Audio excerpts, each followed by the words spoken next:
Sekarang pertanyaan selanjutnya, apakah vaksin masih bisa mencegah Omikron? Jawabannya bisa.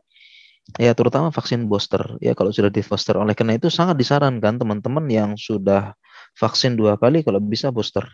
Ya, dan masih bisa efektif ya, efektif untuk mencegah Omikron. Dan sekiranya kalau kena begitu, gejalanya lebih ringan. Ya, seperti yang saya rasakan sekarang. Dan memang vaksinasi tidak melindungi 100%. Ya, walaupun sudah divaksin, tapi bisa jadi pertama dia kecapean. Seperti saya kemarin, saya akui saya kecapean waktu itu. Kecapean kebanyakan aktivitas, istirahat, ya qadarullah tetap aktivitas, ternyata teman-teman di lab ada yang positif, mungkin saya kena. Jadi demikian.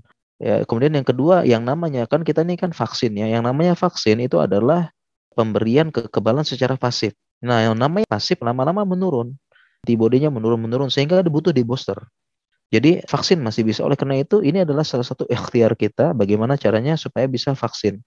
Ya, dan mensukseskan program vaksin dan membantu edukasi ke masyarakat, meluruskan berita bahwasanya vaksin begini itu nggak benar semua. Ya, vaksin itu insya Allah bermanfaat dan termasuk kemajuan teknologi, dan ini atas izin Allah Subhanahu wa taala tentunya. Dan vaksin sudah kita jelaskan justru ditemukan oleh kaum muslimin. Ya, bukan programnya Yahudi, bukan programnya Amerika menghancurkan kaum muslimin. Ini nggak benar, nggak berdasar sama sekali, bawa-bawa agama.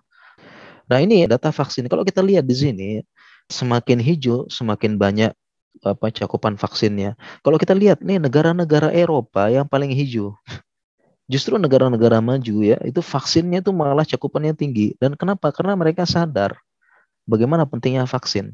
Ya, kita lihat yang hijau-hijau nih Eropa. Kemudian Saudi Arabia. Saudi Arabia juga hijaunya lumayan, ya 70%. Kenapa? Karena negara Saudi mereka paham bahwasanya mereka tujuan dari berbagai macam negara. Jadi mereka harus kencang vaksinnya. Negara-negara Eropa hijau semua nih. Ya, lihat Australia juga hijau. Ya, ini cakupan vaksinnya. Ya, berbeda dengan negara-negara berkembang malah kurang. Ya, Afrika, Indonesia agak kurang dan sebagainya.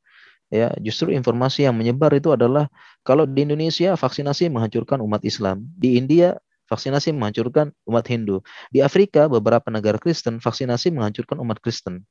Ya, gara-gara wabah ini kita nggak bisa ke gereja katanya. Jadi semua di mana-mana sama, bawa-bawa agama. Ya, dan kita lihat ya, apalagi di Australia ini saya baca peraturan resmi negara mereka, mereka kenceng nih masalah vaksin. Kalau tidak divaksin, pertama ya mereka anak-anaknya nggak boleh sekolah. Kemudian yang kedua, kalau nggak vaksin tidak mendapatkan jaminan kesehatan dari pemerintah. Ini kenceng aturannya. Nggak mau tahu pemerintah Australia.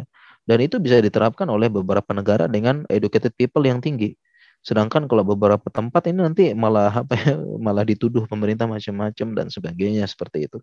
Dan ini ya oke, vaksinnya masih 40% ya. Kita doakan mudah-mudahan bisa berhasil, bisa cepat. Kita di bawah angka dunia rata-rata sudah 52 ya, sedangkan Eropa sudah hampir 70-80%. Seperti itu.